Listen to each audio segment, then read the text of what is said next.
The room was cold not only because of the temperature, but also because of the cold of betrayal that permeated the air like a winter wind penetrating through cracks in old walls. Evelyn sat at the oak table, feeling the weight of all this cold atmosphere on her, like a physical burden squeezing her chest.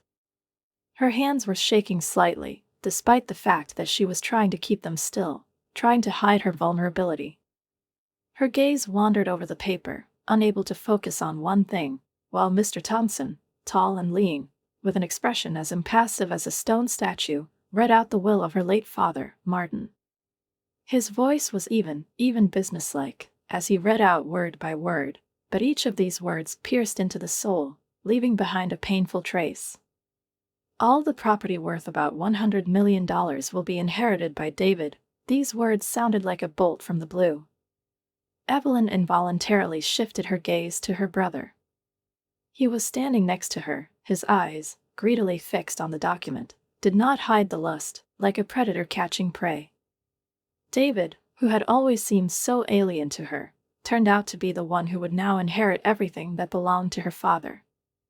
She suddenly found it difficult to breathe. She closed her eyes for a moment, trying to process what she had heard, but the reality was still inexorable. Linda, her brother's wife, was sitting across from her, her face decorated with a barely noticeable grin, as if she already knew in advance how things would turn out. Evelyn could have described her look as a caustic combination of contempt and triumph. As if she got what she deserved. Linda has always been able to hide her real feelings, but at this moment her eyes said everything.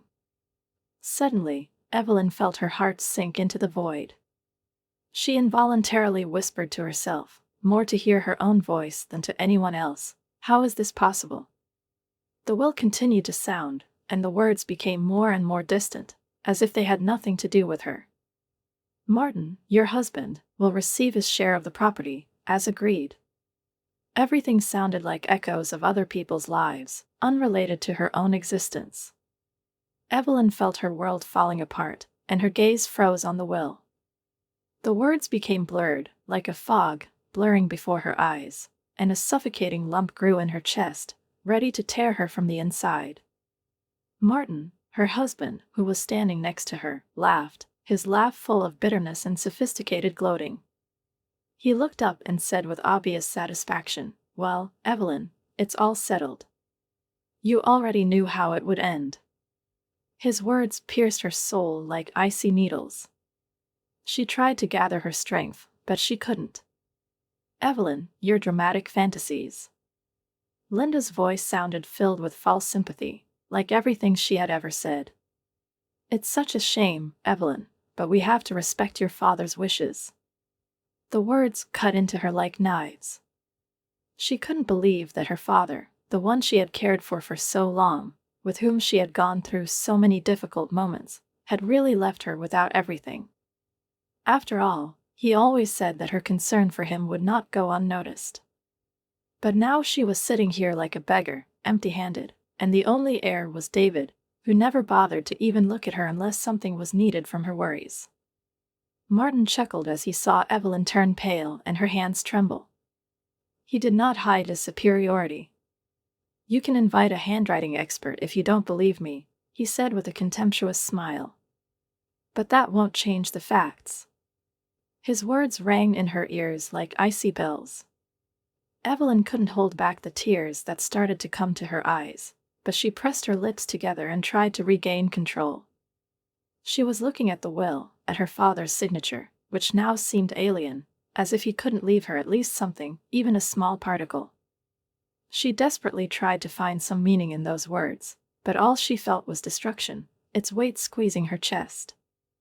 No matter how hard she tried, everything became helpless and meaningless. "I'll do it," she said, trying to keep the tremor out of her voice. It was the only way for her to prove to herself that she wasn't lost yet, that she could still make a difference. She took a step to the side, heading for the door. But when she left the room, the weight of her shattered hopes overcame her, like an unbearable burden that could not be overcome. Evelyn no longer felt anything but how her inner world was collapsing, and the life she had devoted so many years to slipped out of her hands like sand. She stood for a long time in the darkness of her room, unable to move, overcome by feelings of betrayal and loss. I made a silent vow that I would not allow this injustice to continue. I didn't know exactly how it would turn out, but at that moment everything in me rebelled against what had happened. The fight for my rightful inheritance was just beginning, and I was ready to go to the end, regardless of the price I would have to pay. In these following days, I found myself in a state of confusion, amid a storm of emotions, not knowing what to do. All I could do was hold on to that faint thread of hope that hadn't been snapped yet. By contacting a well-known handwriting expert, Mr. Clarkson, I tried to find at least some loophole to prove that my father's will was a fake. My heart was pounding wildly as I sat in his office, watching him slowly unfold a document in which, according to the whole world, I was deprived of everything that rightfully belonged to me. Mr. Clarkson was precise and methodical, his hands moving with such care, as if every movement involved revealing a secret. He examined the will under a magnifying glass, as if it were there, in the smallest detail, that the answer was hidden, which might have changed my life. His brows furrowed in concentration, his face did not show the slightest sign of excitement, only cold determination. The moments that stretched into infinity seemed like an eternity to me, and my heart accelerated its rhythm, as if it was trying to escape from my chest. I was waiting for his verdict, which, as it seemed to me, could give me the only chance to restore justice. Finally, he looked up, and his face became solemn, like the judge who sentenced me to endless waiting. "I'm so sorry, Mrs. Evelyn," he said softly, as if apologizing for telling me the truth that I didn't want to hear. "The handwriting matches your father's. The will is genuine." These words, uttered with such equanimity, cut through me like a knife. I'd been trying to figure out how this is possible. It was as if someone had changed my reality, making me believe in false hope. The room spun around me, and for a moment it seemed to me that I was about to fall, consumed by despair. But instead of engulfing me as I expected, despair pierced me with a spark of anger. It wasn't just about the money, it wasn't about the inheritance that was now eluding me. It was about the truth, about my family, that I, Evelyn, was not allowed to have any voice in a matter that concerned my father, my past, and my future. I thanked Mr. Clarkson, but his words did not bring me relief. Instead, they left me in a hazy state of frustration and pain. Now I had to ask myself, was it really my father who signed this will? Why did he deprive me of everything that I had ever considered my right? And why were Martin and Linda, these people who have always been strangers to me, so disconnected from this story? Why did they not feel a drop of doubt, but on the contrary, seem so pleased with the result? In my opinion, something was clearly wrong here. I couldn't let go of these questions. My determination grew every day, and I decided to act. I dialed David's number, but as it turned out, the conversation with him was no less confusing than everything that was happening around. He was silent, like a man who realizes that everything he once knew about the world is crumbling like a house of cards. "This is Evelyn. We need to talk about Dad's will," I said, trying to hide the tremor in my voice, but I couldn't. David didn't answer right away. The pause dragged on like a prolonged calm before his voice finally sounded, full of bewilderment and anxiety. "I was going to call you Evelyn. I'm just as shocked as you are. It all doesn't fit." He was confused, shook his head like a man trying to figure out what had happened. I continued, "We need to meet. Tomorrow. In some quiet cafe. I think something is wrong. I need to know what you think about it." He agreed, and we agreed to meet, although we both knew that this would be a meeting not only to exchange doubts, but also to figure out exactly what lies behind this tangled web of lies. The next day, I met with him, and we were sitting in a corner of the cafe, engrossed in a discussion that was bothering us. His face was covered with a mask of confusion and worry, but I could see sparks of anxiety flashing in his eyes. He listened attentively when I told him about the meeting with the expert and how the will turned out to be authentic. "I can't believe Dad would do that," David muttered, shaking his head. His words sounded as confused as mine. "Something's wrong," I insisted. "I'm sure Martin and Linda are involved in this." Their reaction was too much, too calculating. David paused, his eyes narrowed in disbelief. "Do you think they're involved?" he asked. I nodded, although deep down I couldn't be sure. But I knew one thing for sure: I was going to dig deeper than ever, and I wouldn't stop until I found the answer. A determined expression appeared on David's face, and, more than ever, his eyes were filled with firm determination. "I will support you, Evelyn. We will reveal the truth together," he said, and these words, uttered with such force, became the stone on which I intended to build my defense. That evening, lying in bed, I felt my thoughts whirling in my head. The truth, hidden somewhere out there, under many layers of deception, seemed to beckon me, forcing me to continue fighting despite all the blows of fate. Martin and Linda weren't going to leave me alone, but I was ready to challenge them. I will not let them win so easily, and I will fight for what is rightfully mine. For their dignity, for justice. It wasn't just an inheritance. It was a real battle for my soul. And I was ready to go to the end, even if I had to go through the darkness. The next few days became a whirlwind filled with secret meetings and phone calls made in whispers hidden from other people's ears.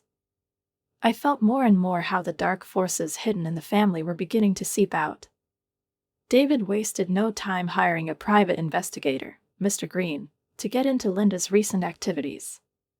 We both desperately needed at least the slightest piece of evidence that could shed light on the situation and show how things really were. I was sitting in my kitchen under harsh, merciless fluorescent light, and David was reading Mr. Green's preliminary report to me with desperate concentration. My heart was pounding, and every breath he took felt heavy, like a brick falling from a height. When David read aloud, his voice was strained, almost impassive, but I could hear the tension in it, in which there were many hidden fears.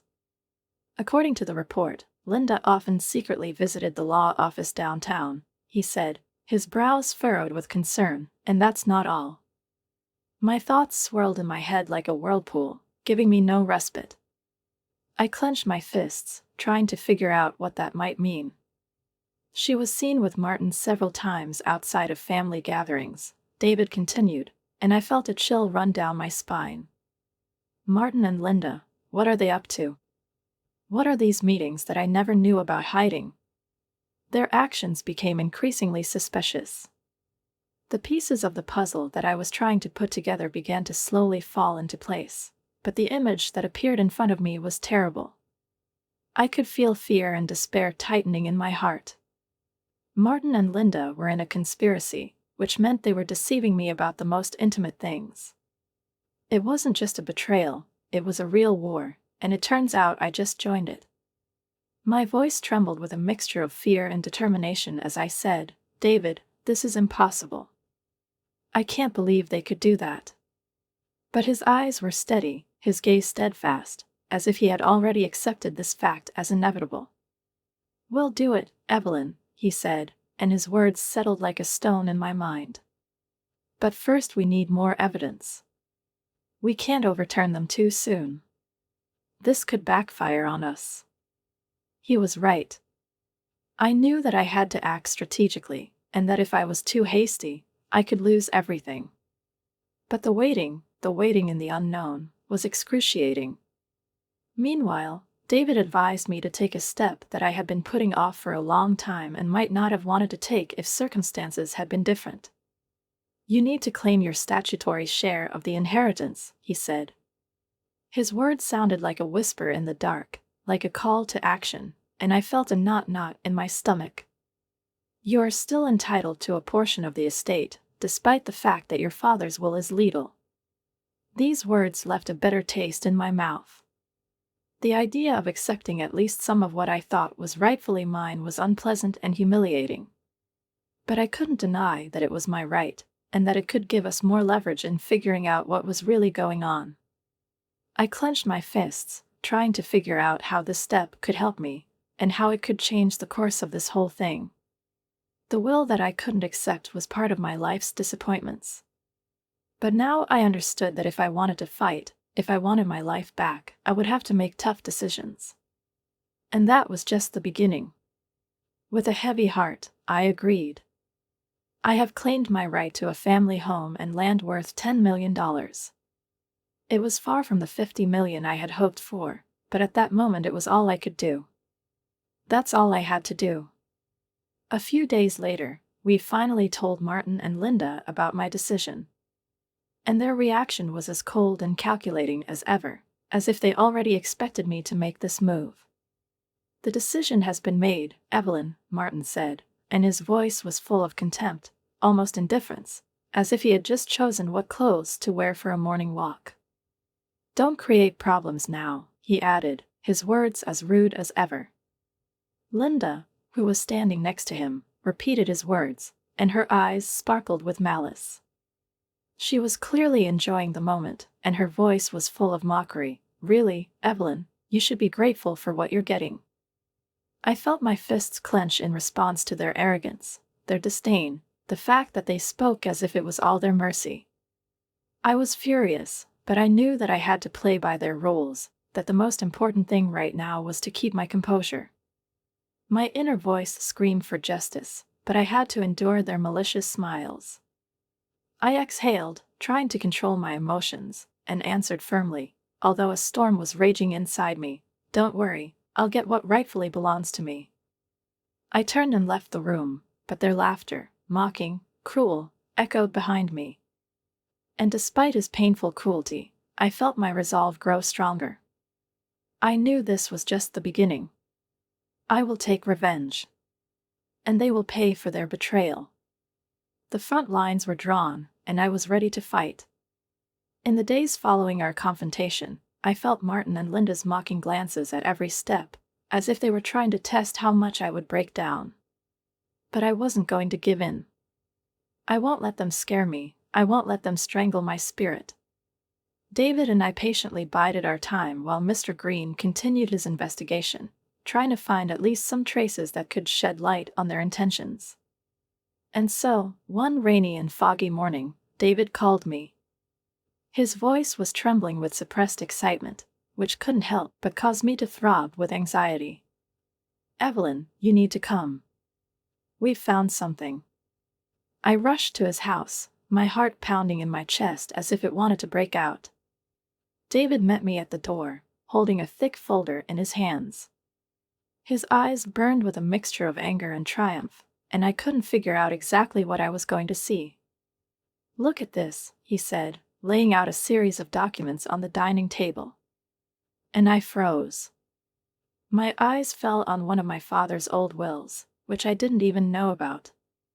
David, with a smile full of irony and anger, said, "Dad made another will many years ago." He was never recalled. I was trembling, unable to believe it. My hands, trembling powerlessly, touched the paper as I began to read this document. It was in such stark contrast to the will we had seen before. This will, old, yellowed, but unmistakably written in my father's handwriting, left me 3/4 of his entire estate, including the family home and land, and a quarter to David. It was the handwriting that I always recognized, the handwriting that was so strongly associated with his name, with his life. It was a real beacon of hope in the midst of the darkness, and I felt something inside me weaken, as if all the weight of the last months had slipped off my shoulders. But it wasn't that simple. "Why?" I whispered, clutching the papers in my hands. Tears of relief and confusion mixed in my eyes, but I couldn't hide my confusion.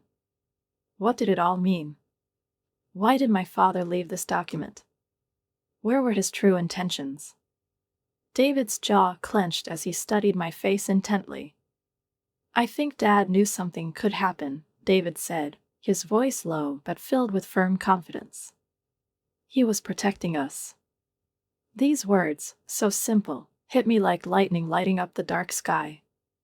The room suddenly felt colder as the meaning of what David was saying dawned on me. Our father foresaw the possibility of deception, betrayal, all that was unfolding before our eyes now. He saw that his death could be the beginning of a struggle for his legacy. He left this will to protect us, to give us a chance to stand up to those who wanted to take everything away. We need to expose Martin and Linda, I said, my words as hard as a rock, although fear was still raging inside me. A newfound determination filled my voice like a bright fire. David nodded, his eyes shining with determination. "We'll do it," he replied, his voice sounding confident. "And we have a great opportunity." Next week we called a family meeting under the pretext of discussing the estate. Everything was prepared carefully, every detail was thought out. Martin and Linda arrived smug, with confident smiles on their faces, as if they were already celebrating a victory. They didn't even know that the storm they were trying to avoid was about to hit them with full force. When they settled down at the table, the tension in the room became almost palpable. David, sitting across from them, started talking. His voice was calm but authoritative, like a judge announcing a verdict. "Before we continue," he said, pausing to get their attention, "there's something you both need to see." With that, he laid the old will on the table, unfolding it so that they could read it. Martin leaned forward, his eyes wide with shock, and the color literally drained from Linda's face. Her mouth opened slightly, but the words stuck somewhere in her throat. "This can't be real," she muttered, her voice almost indistinguishable. "This is as real as it can be," David said coldly, his words sounding like an icy blow.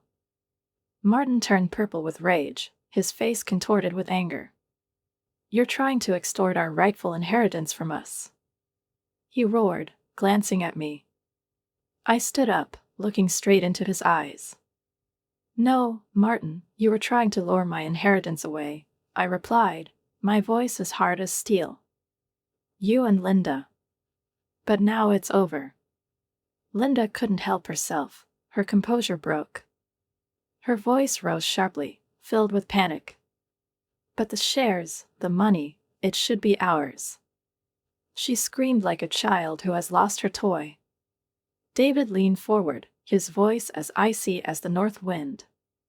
"You were so busy plotting that you didn't notice the bigger picture. Most of the estate is already worthless. The real value is in real estate. And the property, according to the law, belongs to Evelyn." These words hit them like a physical blow. Martin turned pale, his face turned dark red, almost purple, as if he was struggling with something he couldn't accept. Linda shrank, her body seemed to become smaller, and her expression resembled a hunted animal. "It's not over yet," Martin hissed, his voice laced with hatred. "Please try," I replied, my words sounding as firm as a hammer blow. "But remember, we have proof of your deception. And we are not afraid to use them." When they left, their defeat was palpable. Martin clenched his teeth so hard that it looked like he was about to break them. Linda was barely holding on, her shoulders hunched, and her eyes darted like a person looking for a way out of a trap. The situation has changed. The balance of power swung in our direction, and I felt that justice, albeit delayed, was finally achievable. It was a victory, but only one battle. The end of the war was still far away. The days following this discovery were filled with intense preparation. David and I were preparing for the inevitable litigation. We hired the best lawyers, experts in their field, who were ready to defend the truth of the elder will. Every day was filled with meetings, discussions, and strategy analysis to counter Martin and Linda, who we knew wouldn't stop until they tried every way to hold on to the inheritance. But, as often happens, fate decided to add an unexpected twist. One rainy evening, David received a call from Mr. Green. His voice sounded serious, almost solemn, like a man about to reveal something important. "I've learned something that you both need to see," he said. We met in David's office. Outside, the rain was pounding on the glass, creating a gloomy, almost ominous mood. When Mr. Green entered, his face was focused, and his movements were precise and confident. He spread out a series of photographs and documents on the table. David and I bent down to examine them. The photos showed Martin and Linda in different places, at various meetings. But what immediately caught my eye was their body language. They were too close. Their looks, gestures, hidden smiles, all this indicated that there was a much deeper relationship between them than just friendship. I felt a sickening mixture of disgust and a strange, painful satisfaction. "So that's what it's been all this time," David muttered. His face became hard, his gaze as cold as ice. "They made us look like fools. But they won't get away with it." Mr. Green, however, did not finish. He opened the next page of the folder, showing additional documents related to the financial condition of the estate. It was the last blow. "The shares that once formed the basis of the inheritance are practically worthless," he said. "The real estate you are to receive under the old will, Miss Evelyn, is the only asset of significant value." It was a shock, but at the same time it was a powerful weapon. We realized that their greed and vanity had become their own trap. Armed with this knowledge, we organized a meeting at the lawyer's office. This was supposed to be the final confrontation. When Martin and Linda entered, their faces still retained a tinge of complacency, but underneath it was worry. It became even more noticeable when David coldly began to speak. "It seems your little plan backfired," he said, his voice flat but as sharp as a blade. Martin's face turned red, as if from anger or fear. He looked at David and then at me. "That's nonsense," he muttered. "These shares are no longer worth millions." I couldn't help but smile. It was that rare moment when justice finally began to restore balance. "You're right," I replied calmly, enjoying their confusion. "These shares are no longer worth millions. But the real estate that you've been trying so hard to keep belongs to me. And let's not forget about your novel." Linda's face literally crumbled at that moment. Her self-confidence disappeared, and tears rolled down her cheeks. "It's not what it seems." "Stop it," she screamed, her voice rising to a screech. "We were just—" I interrupted her, looking coldly into her eyes. "They just conspired to betray both of us," I said. Martin was seething with rage, his face was tense. "You can't do this," he growled. "We will sue." David, who remained calm, only bowed his head slightly and said, "Serve it. But remember, we have all the evidence we need. Both your lies and your affair will become the property of the court. Think carefully about your next step." Linda sagged, her shoulders slumped, and her gaze fell on the table. Martin, gritting his teeth, looked like he was about to explode. But their defeat was obvious. They left the office, leaving behind a silence filled with the echo of their own collapse. The situation has changed. David and I knew that justice was closer than ever. But there was still a long way to go. The battle was won, but the end of the war was far away. Defeated and humiliated, Martin and Linda had no choice but to accept the terms of the elder will. When they left the lawyer's office, their dreams of wealth were torn to shreds, their hopes scattered like ashes in the wind. I watched them leave with a feeling of deep satisfaction that filled every cell of my being. They tried to destroy me, to turn my life into ruins, but in the end, karma struck its blow, and justice, although long delayed, prevailed. The days following our victory were filled with a mixture of relief and almost surreal disbelief. It's a feeling when you realize you finally got the better of those who tried to crush you like an insect when you proved your point. Every day brought me more and more awareness that I had regained not only my inheritance, but also my freedom, my dignity. I stood in the family home, now law-abiding, and felt an extraordinary lightness, as if the burden that I had been carrying for many years had disappeared. The house that once seemed like a cage to me has now become a symbol of my victory, a beacon that illuminated the way to a new life. Together with David and our lawyers, we have completed the trial. For Martin and Linda, there was nothing left but their shame and regrets. News of their affair and deception spread quickly, destroying their reputation forever. Once arrogant and self-confident, they now find themselves isolated, abandoned, and forgotten. One day, while sorting out my father's things, I heard a knock on the door. It was David. He looked lighter, almost carefree, as if the weight of the past trials no longer weighed on his shoulders. "Evelyn, I've been thinking about our house," he began, smiling a soft, sincere smile. "This house has always been a place of family unity, and it seems that it should stay that way." I nodded, understanding his feelings. This house, though steeped in memories, was too big to remain empty. It should be filled with life, laughter, and joy. "I've decided to come back here with you," David added warmly. "After all, I think Dad would like us to keep this house." The idea of restoring family ties in the house where we grew up filled me with happiness. "I would really like that," I replied, my voice trembling with emotion. In the following weeks, we transformed the house. They renovated the old rooms, revived the neglected gardens, filled them with flowers that my father loved so much. The rooms, once silent and cold, are now alive, filled with the warmth of laughter and joy. The house that was once a symbol of my imprisonment has become a place of light, hope, and renewal. For Martin and Linda, things turned out differently. Their affair and deception led to their downfall. Martin's once distinguished career has collapsed. Colleagues and friends turned away from him, leaving him alone. Linda, whose manipulative behavior has now become public, found herself isolated and condemned. I, on the other hand, have found my freedom.